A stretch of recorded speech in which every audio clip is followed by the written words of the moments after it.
За манай Монгол улс шиг одоо хоёр хүчтэйгээ олон зуун километр ингэж үргэлжлсэн хэлэгтэй ийм улс орн байхгүй.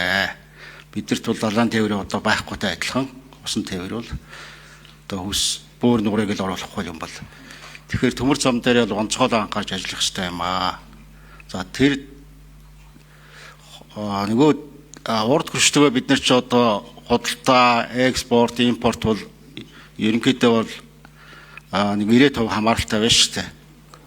Тийм. Тэгээд энэ ч одоо нөхцөл байдлаасаа болоод нэг өөрчлөгдөхгүй байх л да.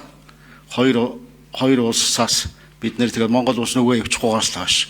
Тэгэхээр энэ хоёр улстайгаа хил амаа олцоод ажтайгаан зааштай олон улсын гэрээ хэлцээнд нэгдээд явах нь зөвөө. Гэхдээ одоо нэг тал маань олон улсын стандарт замтай байдаг. Тэд маань хөгжөөд бараг 600-700 км/цагийн хурдтай явцсан байгаа.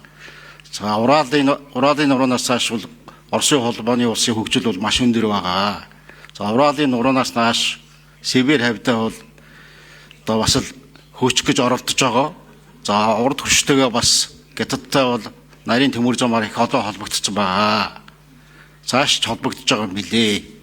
Тэгэхээр бид бүхэн бол энэ транзит замыг бол маш сайн бодож боловсруулж өнөөдрийн байдлаар ингээ харахад бол тэр судалгаа энэ тэр хууль тогтоомжийн хуулиараа бол бид нар чинь судалгаатай тэргээр одоо бас хэлэлцүүлсэн ийм байдалтай альва хууль тогтоомжууд орж ирэх ёстой л да. Энэ юм бол одоо сүүлийн үед байхгүй болжээ. Тэгээд одоо дутуу төлбөг зүйлүүд хийгдэж байна. Нэгэнт одоо татвар төлөгчдийн мөнгө гадна дотноос зээлээр хийж байгаа энэ бүх юмыг бол одоо үр дүнтэй үр ашигтай хийх хэрэгтэй. Монголын ард түмний эрх ашигт нийцүүлээд.